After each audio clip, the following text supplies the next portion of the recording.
अस्सलाम वालेकुम। आज के व्लॉग के साथ आपके साथ हाज़िर हूँ। आज का व्लॉग थोड़ा सा मुश्किल था, लेकिन आपको भी बताना था कि किस मुश्किल से मैं गुज़र रही हूँ। यहाँ से किड्स रूम से हमने स्टार्ट करनी क्लीनिंग और हमने जाना लॉन्ड्री सेटअप, कबर्ड सेटअप तक। लॉन्ड्री मेरी 2 दिन की जमा हुई हुई थी, धोए हुए कपड़े पड़े हुए थे, सिर्फ तय करके प्रेस करके रखने का टाइम मिल नहीं पा रहा था।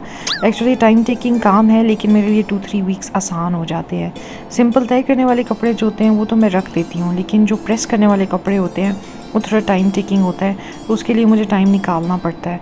तो वीकेंड ही मुझे मिलता है, हस्बैंड घर होते हैं, तो उसकी वजह से बच्चे भी हैंडल हो जाते हैं, मैं साथ अपना काम करती रहती हूँ। 1-2 घंटे में ये काम मुकम्मल नहीं होता, थोड़ी थोड़ी ब्रेक के साथ मुझे काम करना पड़ता है। Oh my God!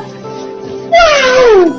काम कुछ इस तरह डिस्ट्रीब्यूट हो जाता है, किचन में कोई काम कर रही हूँ या और कोई घर का काम कर रही हूँ, साथ में 5-10 मिनट मिले हैं, कपड़े थोड़े से प्रेस कर लिए, फिर थोड़ा सा छोड़ दिया, फिर काम कर लिया, थोड़ा सा रेस्ट कर लिया, बच्चे देख लिए। बस इसी तरह जो है ना 2-2.5 दिन में मेरा ये काम मुकम्मल हो ही जाता है। शाबाश बेटा।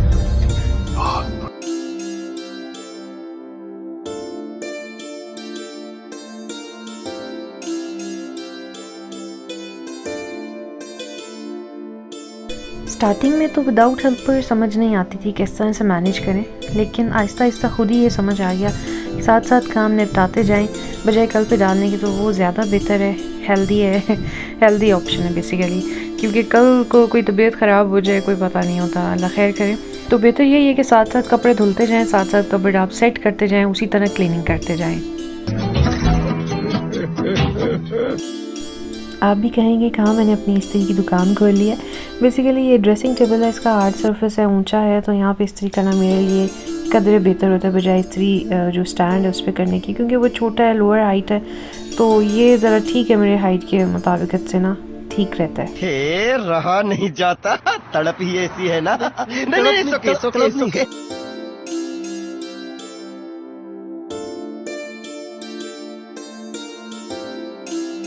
बेसिकली छोटी छोटी टिप्स से होता ही है कि किचन की टिप्स हों या हाउस होल्डिंग टिप्स बहुत सारी होती हैं, वो साथ साथ आप देखते जाएं। यूट्यूब पे काफ़ी सारी वीडियोस हैं, वो देखते जाएं, टिप्स आपको मिलती हैं और ज़िंदगी सीरियसली इन चीज़ों से आसान हो जाती है। मैंने भी इन्हीं वीडियोस से सीखा है और प्रैक्टिकल सॉल्यूशंस हैं ये, जो साथ साथ करते रहें तो ज़िंदगी आपकी आसान रहती है, अगर कोई हेल्पर आपके पास मौजूद नहीं है।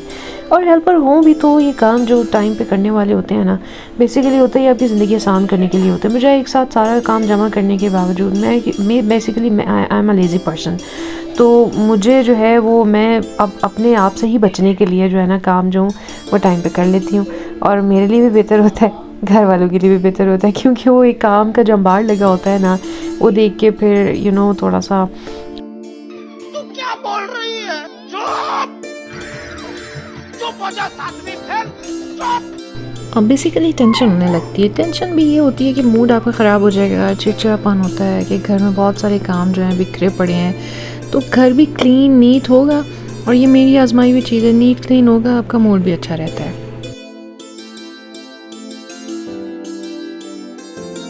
ये देखिए क्या ज़बरदस्त लुक आपके सामने आई है और दिल खुश हो रहा है सीरियसली इन चीज़ों को देख के। और ये कुछ भी नहीं, 2 मिनट का काम है, 2 मिनट का।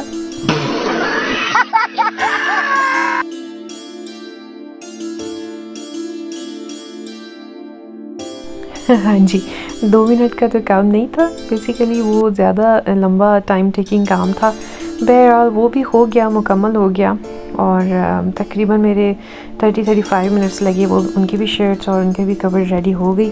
इस तरह से मैं शॉर्ट्स और जो इनके बच्चों की डेली यूसेज की जो पेंट्स वगैरह हैं वो हैंग कर देती हूँ, और इस तरह हैंग करती हूँ कि वो लोग ख़ुद भी ऐसे उतार लें और ख़ुद भी पहन सकते हैं। दूसरा ये कि यहाँ पे कुछ कबर्ड की सेटिंग इस तरह से है कि एक रॉड ही लगी हुई है पूरी अलमारी में, नीचे इन्होंने शूज़ रखने की जगह दी हुई है, वो ज़मीन ही है, और ऊपर सिर्फ एक शेल्फ़ है।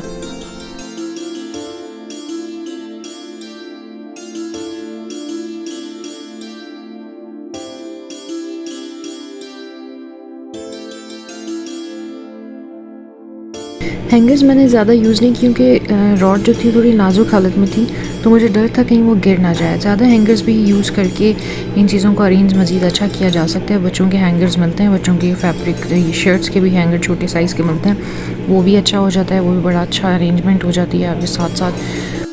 समझ रहे हो ना? दूसरा यूजुअली देखा गया है कि साइड टेबल्स वगैरह में, इवन मेरे घर भी यही होता था, साइड टेबल्स में यूज़लेस चीज़ें पड़ी होती थी, चार्जर्स, मेडिसिन, ये सब चीज़ें। तो मैंने ये बड़ा अच्छा तरीका ढूंढा कि साइड टेबल में ट्राउज़र शॉर्ट्स वगैरह तय करके रख दी जाएँ, इवन सॉक्स वगैरह भी, बेल्ट्स जो होती हैं, तो वो यूजुअली बच्चों के पहुँच में होती हैं, वो बच्चे जो है ख़ुद ही निकाल देते हैं। किसी इंसिडेंट में पानी गिर गया, मट्टी लग गई। ये बड़े प्यारे प्यारे से फ़्रॉक कॉर्नर था सारा का। दादों ने इसकी ज़्यादातर जो है वो फ़्रॉक सिए हुए थे, बड़े प्यार से रखती है ये ख़ुद भी और मैं भी। और ये हमारा फुल लुक है कबर्ड का, जिसमें मैंने एक छोटा सा ऑर्गेनाइज़र खुद ही बना के एक छोटी बेल्ट के साथ ही, जो बच्चों की छोटी बेल्ट उसके साथ लटकाया हुआ। ऑर्गेनाइज़र्स थे मेरे पास, मैंने ख़ुद नहीं रखे क्योंकि वो बच्चों की, अभी बच्चे छोटे हैं, उनको भी यूज़ नहीं करना आएगा, वो टूट फूट जाएंगे।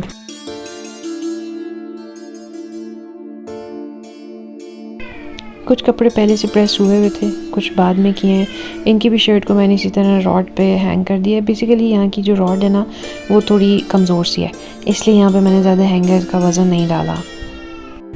मेरे बैकग्राउंड में भी बच्चों की नॉइज़ेस ज़रूर आ रही होंगी, लेकिन मेरे लिए जो है वो टाइम उस तरह से निकालना कि बच्चे सोए हों और मैं रिकॉर्डिंग करूँ, व्लॉग्स लेट हो जाते हैं, तो मैं चलते चलते जो है रिकॉर्डिंग भी साथ साथ कर देती।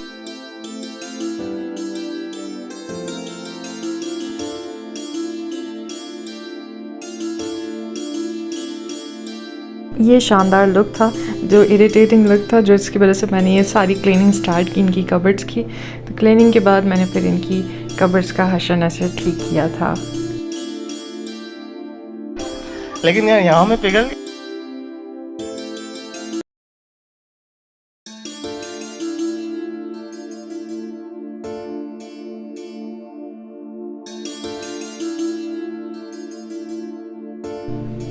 तो यहाँ पे जो है मैंने अलीबाज को भी साथ साथ मैनेज करना है, क्योंकि उनके लिए तो वो पिकनिक पॉइंट है जहाँ पे मामा, और ग्लॉस मेरा काफ़ी अरसे का घुमा हुआ वो सारा की शो एरिया से ही मुझे मिला, और बेसिकली यहीं से मुझे ज़्यादातर अपनी घूमी हुई मेकअप का सामान मिलता है।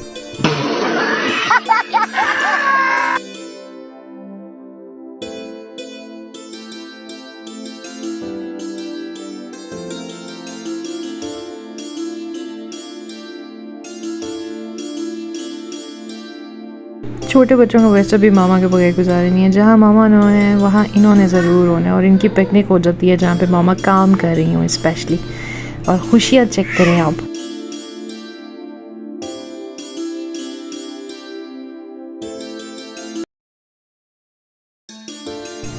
फाइनली वो लुक मुझे मिल गया जिसका मुझे इंतज़ार था और जिसके लिए मैंने मेहनत की थी, और फाइनली मैं सुरखरू हो गई।